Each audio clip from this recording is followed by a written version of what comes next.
welcome to another special episode of the Launch Pad. Today we're here at Subtronics at the Phoenix Raceway talking to the one, the only Miss Bella Renee. Bella, how are you doing? I'm good, how are you?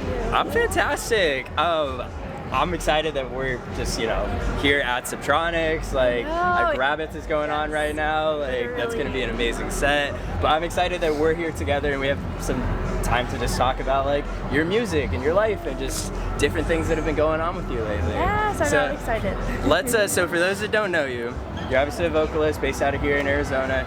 Give them a little background. Who is Bella Renee? Tell them a little bit about you, your story. How'd you get into music, all that? Oh my gosh. Okay, so it literally dates back to like when I was 5 years old. I started singing, and then I just started. I literally was so hungry for doing like music, like my whole entire life. Like I was playing at like talent shows, I was singing the national anthem, like I was performing at cafes like all the time growing up, and then so that just kind of like made me get over my stage fright. I never really knew what I wanted to do. I kind of got into folk music because I went to Berklee College of Music after high school. I'm like trying to fast forward, I'm like where are the important historic timeline? But yeah, so then I went to Berklee, got really into folk. I wanted to be like a Mumford and Sons, like Lumineers type thing. Love their music, just not for me. Like I really realized that it didn't align with like just me, like just going on a projection of like finding myself. So once I started to like put time and effort into like who am I as like an artist, I realized that like electronic music is awesome. I was working with a team that were helping me like send top lines out to DJs and like get my project kind of like started and just organized. So that way I could just take it and run with it, and it's awesome. And now I'm doing EDM songs with DJs. I'm a vocalist, but I also have my own like music that I put out. It's like I like to call it bedroom EDM. I love that. Do you have like a certain track that you put out? Obviously you've had some awesome success on a ton of your tracks. Like we were just talking before, you just had one hit with 10.3 million streams. That's freaking awesome. Like, congratulations on that. Do you have to Reaper as well? Seriously. Like, I Miss You by Reaper. Everybody go stream it because it's fucking awesome. Oh, freaking awesome. You're okay. We're a PG-13 show out here, I guess. Cool. You're fine. Well, that's the one curse word we're allowed to use for the year. Otherwise, we got to step up into another, what do you call that? Rated? Whatever. Rated R. Exactly, yeah. But I want to ask, like, is there a track that you've put out that you feel like especially proud about? I'm really proud of I Miss You. It has definitely built a community of people within just like my own project, just from being a vocalist on one song. Like that's insane. I feel like somebody else who is experiencing that, I'm experiencing it on a very, very lesser level. But Hayla, I feel like she's kind of gaining like a little bit of like, you know, like a little audience. Some big songs lately too. She's just really doing so awesome, and I look up to her a lot, so it's just kind of cool to see that like my song is doing that for me. So it's cool, and I even did a meet and greet off TikTok at Beyond Wonderland with like a bunch of fans. I don't like to call them fans, they're friends. They're my besties. They're all friends. I love asking this question because I always feel like you get unique stories out of it. But what's like the most unique or memorable fan interaction that you've had? So at Sunbar, I performed with Reaper and we did I Miss You, and somebody literally made like a cuff for me, like a candy cuff, and it said Bella Renee. Easy to make. I know. And it was customized for you? It said Bella Renee, and then it had like a, what are those things called that you can like make in their perlers? Oh, yeah. Perlers. They made like a perler for me, which was absolutely insane. Awesome. It was like a little bunny thing, so I had to cherish it forever. And now we're like friends on Instagram, we talk and stuff. That's okay. I would have teared up if someone gave me a customized one. That's beautiful. Like, what the heck? Like that. And it was like in the middle too. It wasn't just like an add-on last minute. Like it was like thought out. That's insane. I love that. What was like the moment where you realized like you have like fans and people actually like really love your music and it resonates with a lot of people? I posted one video on TikTok. Okay. And it was literally, I was doing content from one of my songs that just came out, Oblivion. Okay. And I was doing content, and my little brother was there, and I was like, yo, I'm just gonna take a really quick video. I like turned up the air conditioner in the car so my like hair was all wavy. Like I was like whatever, I'm just gonna take like a little video. And I was like, I was just literally like, I'm just gonna introduce myself, because I heard on Twitter, I always like seek advice from like music professionals on Twitter, and so I was like, I know that I have to introduce myself every single video. I have to introduce something about myself to an audience, and that's what will make people follow you. And so so I was like, I'm just gonna try it. So I literally was like, I'm the singer of I Miss You, and I swear like it got like, I think like 35,000 views, like hundreds of comments, just people being like, I love this song, I listen to it every day. Like and it was just insane. Like I was like, oh, like people listen, like those people are real. They're not just numbers that you see on your screen. Like, because I'm proud of the numbers, but when you put faces behind them, it's interesting. That's an amazing, beautiful thing. I love that. What's like the biggest piece of advice that you would give to someone that wants to, get more like involved in the scene and kind of pursue like their dreams and their passions on that kind of stuff? My biggest thing is like, if you want it, you will literally find a way. If somebody tells you that you can't do it, you'll just do it. And if you can't find where to do it, you'll go learn about things that will make you find where to do it. Like, you just have to be hungry for it. My dad literally always taught me, if you don't run to your position, somebody else will. And so I have a very athletic mindset when it comes to just, I'm hungry for it, and I'm just gonna get it. I want to go get it. Let's talk about things that we're gonna go get. What's on the horizon for you coming up? I know we were talking a little bit before this about like some shows that you have upcoming. Do you want to talk about?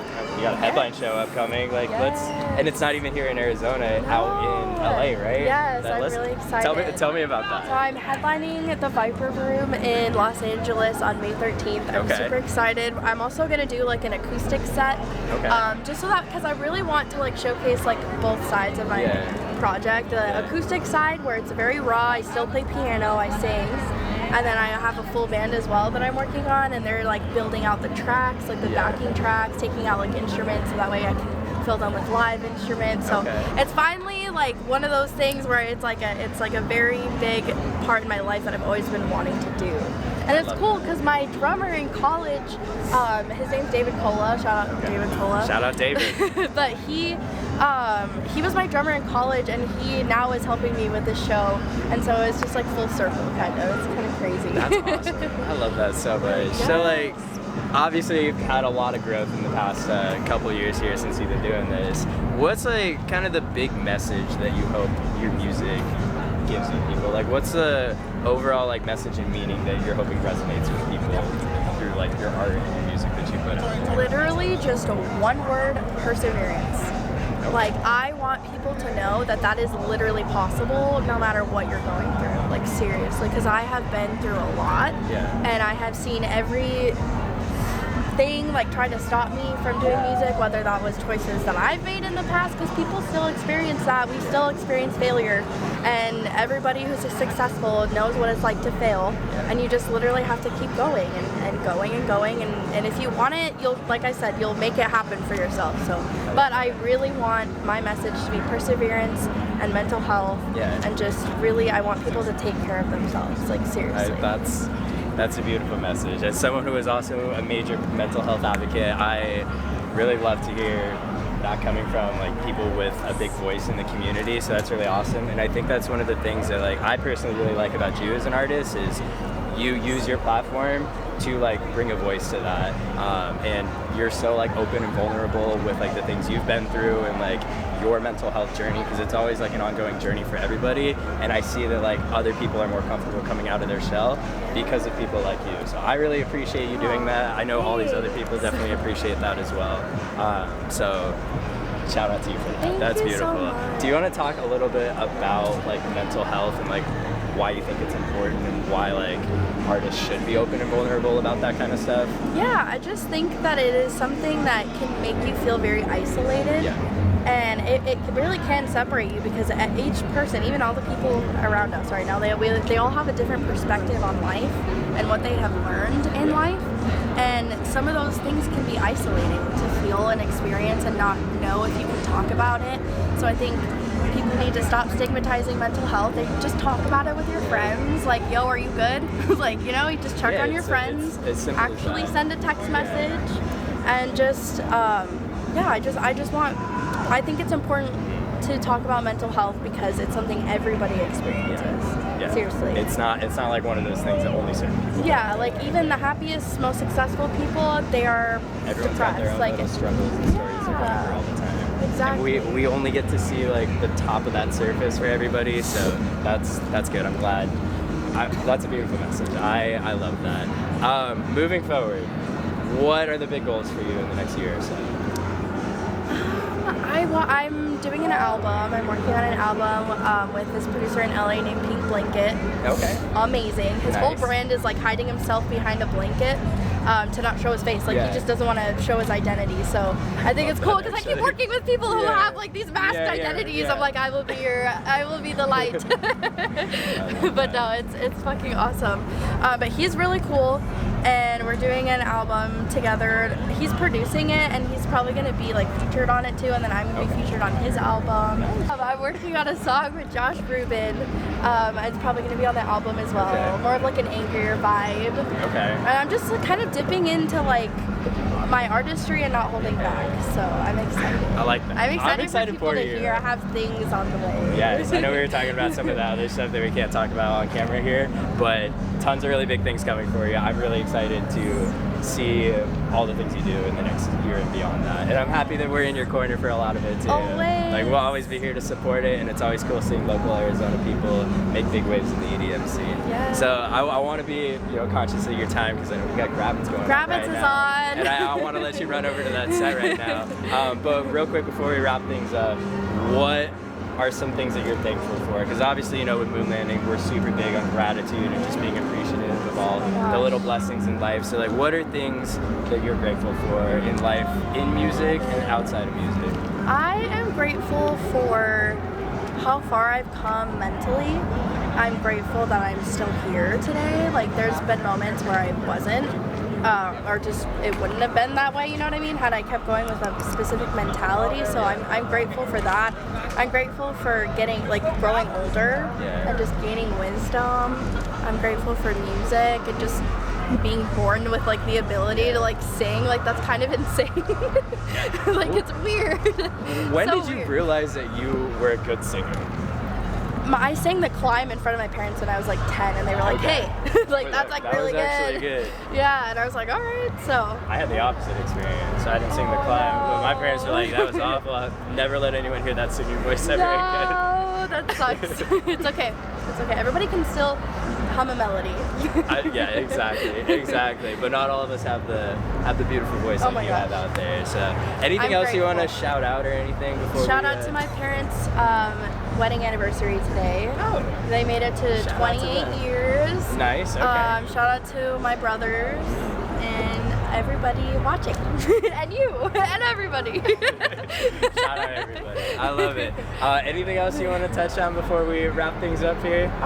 Follow Moon Landing, get your earplugs from Moon Landing, yes, and thank you so much. Yeah, of course. Thank you for taking the time to talk with us. Well, thanks so much, Bella. I appreciate you. I want to, obviously be conscious of your time, let you run over to Grabbits, but we really appreciate you taking the time with us. This was another great episode of the Launch Pad. My name's Grant. This is Bella, and we'll see you guys next time. I wish that I could find you in this. It's hard keeping up.